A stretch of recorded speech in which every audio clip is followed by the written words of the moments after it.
Sonnet with Sonnet's Garden Blooms. I want to welcome you all to my channel. Today's video is going to be a thrift to treasure. So I have taken items from my recent hauls and I'm going to show you how I flip them. If these are the types of videos that you do like, go ahead, hit that subscribe button, turn on your notifications so when I do release videos every Monday, you'll be notified. And let me know what you think of the items. So what was your favorite today? Go ahead, make a comment with your favorite item. Enjoy! Matte, ultra matte finish. So I am going to do that.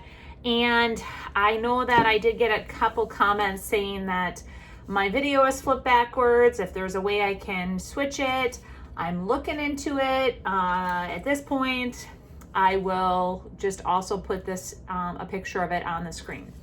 So I'm going to spray the base, like I said, with that. And then, if you remember, I did get these ball jars. So I am going to paint the containers.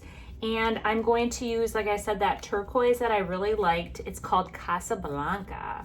So I decided that I think I'm going to keep this for myself. I absolutely love this color. I used it in my kitchen and my barn quilt in here. And I also used it to paint a couple pieces of my furniture that I have in my studio. So like I said, I love it. And I think because it is in the barn quilt that I have over my kitchen table, I'm going to use it as a centerpiece on my kitchen table as well. So I'm going to show you how I'm going to paint these up. So I am putting 2 coats of paint on all 3 jars, and it just gives it a nice coverage by doing 2 coats of paint. And then I proceeded to distress them. All right, so I distressed these all up really fun. Just every which way, I just sanded, did whatever. And now I am going to clear coat them with the acrylic from Minwax. So here I took the basket after I did a coat of clear on it. I started spraying it with the white. Unfortunately, the color bled through, so I did a coat of clear and then 2 coats of white, distressed it with a sander, and you can see I'm loving how this is all turning out. It looks great. It's going to be an amazing centerpiece for my kitchen table. So the next item that we're going to flip is this vintage washboard, and this is glass. I love it. The other side, oh, there's my price tag, guys.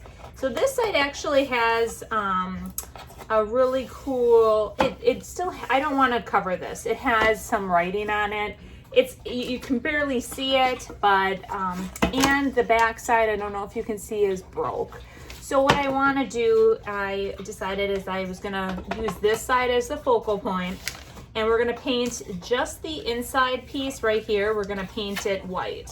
I am going to use the Rust-Oleum chalked paint, and we're going to just paint that inside, distress it a little bit, and then I am going to use my IOD stamps, and we're going to put I think I'm going to just do a saying in there. So now I have to have a real steady hand.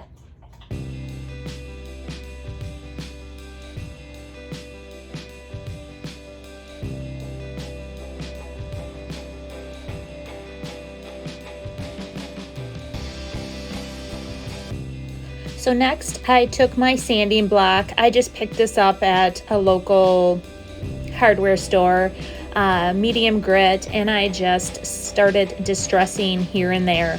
I just want it to look like it's aged, so I'm not taking off a ton of paint, just a little bit here and there, just like so it looked like it had natural aging.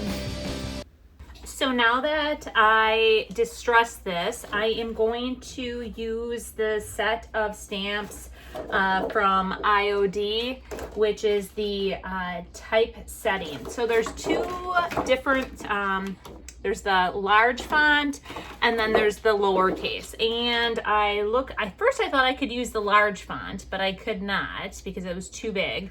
So I laid it out how I wanted, and I'm gonna just use the backing and put that down. So then there it is. And then I'm going to use my black Iron Orchid designed black ink, lay it down, and then just fully coat it. Now to prep your stamps, you do need to go ahead and use a light sanding block and sand them to prep the stamps to hold the ink. So just prior to doing that, just so you're aware before using them. And because I just want to wipe some of this ink off.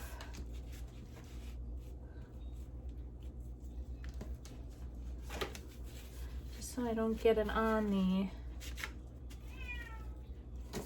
all right. Let's go ahead and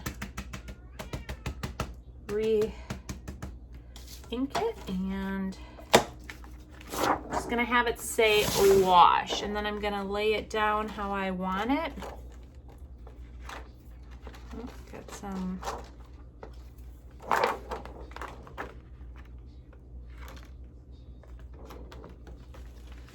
And then rub over each of the letters and hold it in place.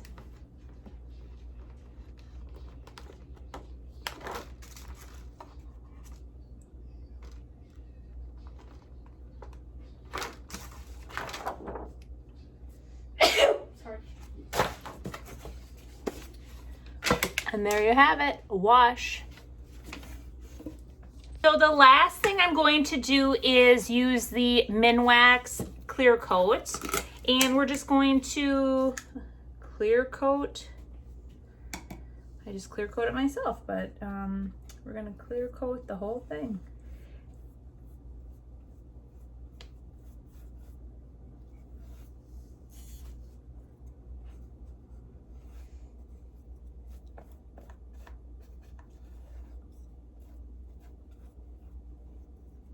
And there you have it. So with the cutting board, this was a vintage cutting board that I purchased at the recent estate sale that I went to. I'm using the font Farmhouse from IOD, and my husband came up with a saying, just chop it. He liked the actual chop marks in the cutting board and thought it would be appropriate. So we're using that saying on there. So as you can see, I laid it out on the board, my saying. Then I used that clear backing to put it, to pick up all the letters. And then I'm going over with the black ink, and it is a permanent ink that won't wash off. So this is more of a display piece and not to actually be used as a cutting board from this point forward. So here it is, guys. I love how it turned out.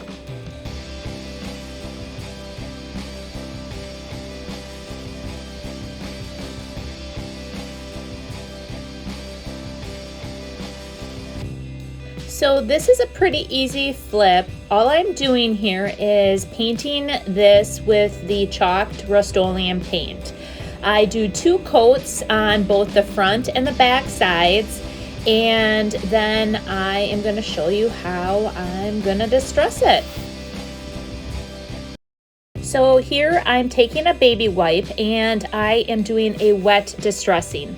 The nice thing about the Rust-Oleum's chalked paint is that you can very easily, before sealing it, just distress it with either a baby wipe or a wet rag and rub rub in a certain area that you want distressed, and it will very easily come off. So here you can see that's what I've done with this entire piece. And then I am going to take a clear coat and just spray the whole piece with a clear coat to lock in the paint. My next project is going to be the picnic basket that I picked up recently. If you remember, the top had a lot of water spots on it and the handles were a bit beat up as well. So I think what I planned on doing is I'm going to paint the top and put a fun saying on the top, maybe even just have it say like picnic in big letters, something like that. And I think I'm going to figure out how to add the turquoise to the edges and maybe the handles as well.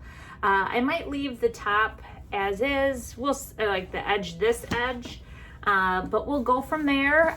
So I'm going to start by painting the top and get rid of these water spots. I am going to use the Rust-Oleum chalks on that as well, just so that I can go ahead and distress it a bit. And then go ahead and be able to paint over it too. I just like the bright white of this, and we're gonna go ahead and do that right now.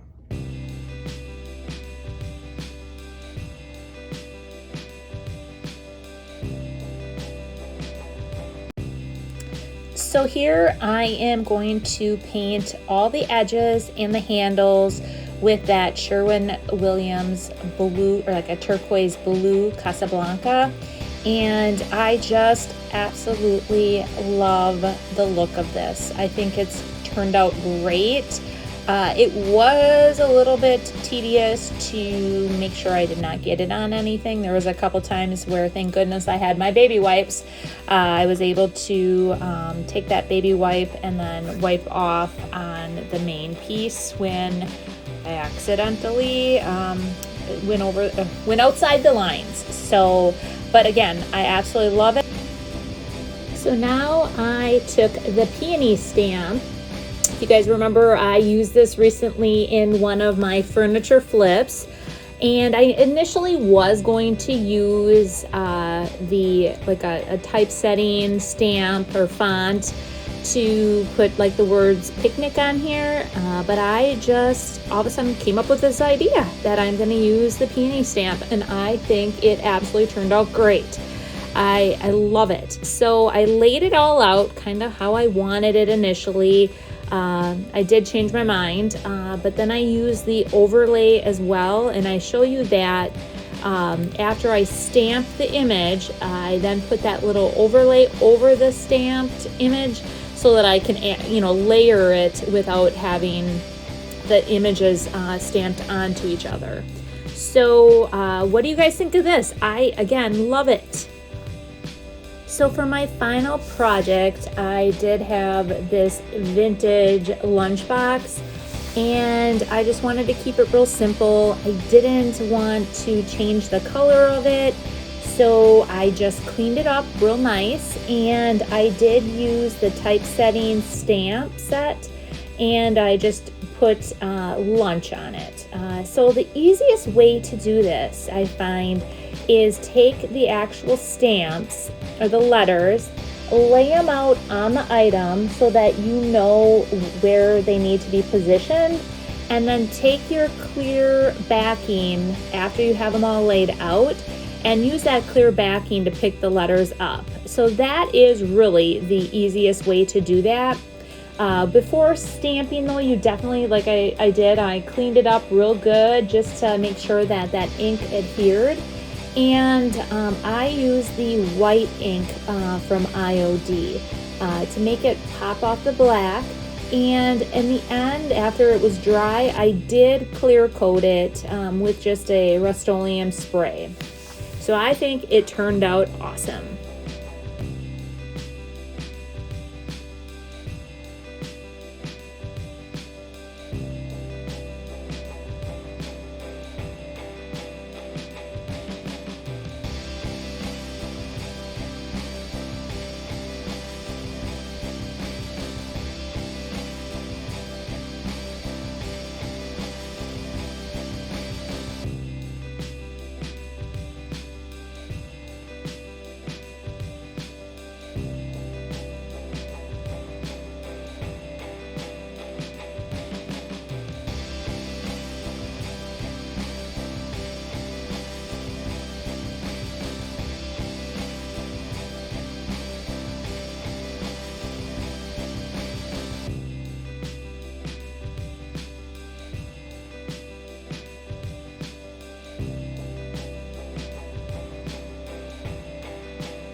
So what did you guys think? I personally loved the metal basket. I'm definitely using that for table setting in my kitchen.